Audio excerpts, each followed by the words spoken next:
श्रीराम समर्थ. श्रोते हो, आपण ऐकत आहात श्री गोंदवलेकर महाराज यांचे प्रवचन. नाम घेणाऱ्याच्या मागे पुढे मी उभा आहे. गूढ शोधून काढण्याकडे मनुष्याची नेहमी प्रवृत्ती असते. कोकणामध्ये पाण्याचे झरे आढळतात. ते कुठून येतात हे कळत नाही. म्हणजे केवळ दृश्यामध्ये असणाऱ्या गोष्टींचे देखील मूळ आपल्याला उकलत नाही. मग जे अदृश्यच आहे त्याचे मूळ आपल्याला कसे कळणार? मी बोलतो कसा, माझे मन कुठून येते, हे देहबुद्धीत राहणाऱ्यांना कळणे कठीण आहे. नामामध्ये जे स्वतःला विसरले त्यांनाच मी खरा कळलो. स्वतःच्या प्रपंचाचे कल्याण करून घेण्यासाठी तुम्ही माझ्याकडे येता. पण कोळसा जितका जास्त उगाळावा तितका तो काळाच होत जातो.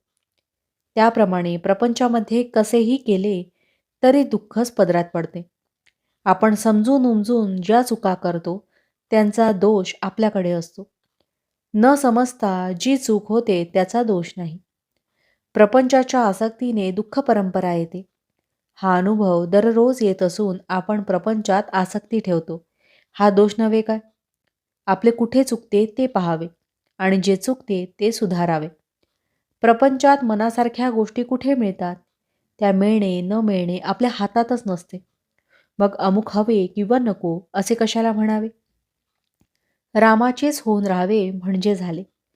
जो रामाजवळ विषय मागतो त्याला रामापेक्षा त्या विषयाचेच प्रेम जास्त आहे असे सिद्ध होते. मी तुमच्याकडे येतो, पण मला येण्यासाठी तुम्ही वाट मोकळी ठेवीत नाही. मी येण्यासाठी तुम्ही वाट मोकळी करा, म्हणजे सतत नामस्मरणात राहा. मी कधीच कुणाबद्दल निराश होत नाही. जो मनुष्य म्हणून जन्माला आला त्याचा उद्धार होणारच.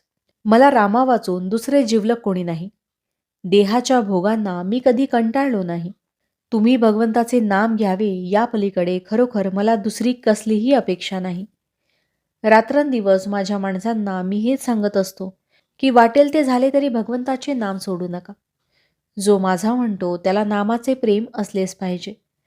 जीवनामध्ये तुम्ही घाबरू नका, धीर सोडू नका आणि घ्यायचे झाले तर नामच घ्या.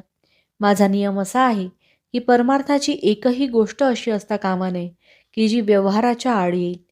माझ्या गावी पैसा पिकत नाही, पण भक्ती मात्र खास पिकते. ज्याच्याजवळ भगवंताचे नाम आहे त्याच्या मागे पुढे मी उभा आहे. मी तुमच्याजवळ आहेच. तो कसा आहे याचा विचार तुम्ही करू नका. तुम्ही नुसते नाम घ्या. बाकीचे सर्व मी करतो.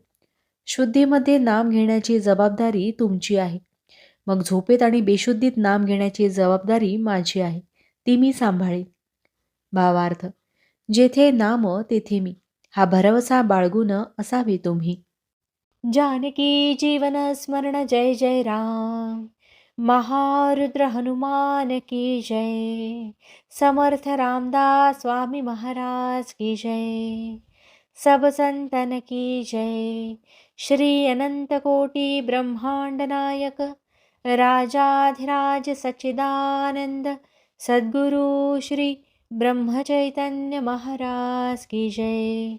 जय जय रघुवीर समर्थ. आता आपण 13 वेळा नामस्मरण करूया. श्रीराम जय राम जय जय राम. श्रीराम जय राम जय जय राम. श्रीराम जय राम जय जय राम. श्रीराम जय राम जय जय राम. श्रीराम जय राम जय जय राम.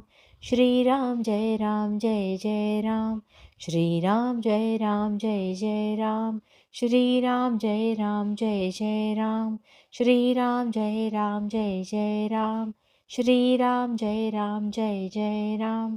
श्रीराम जय राम जय जय राम. श्रीराम जय राम जय जय राम. श्रीराम जय राम जय जय राम. जय श्रीराम.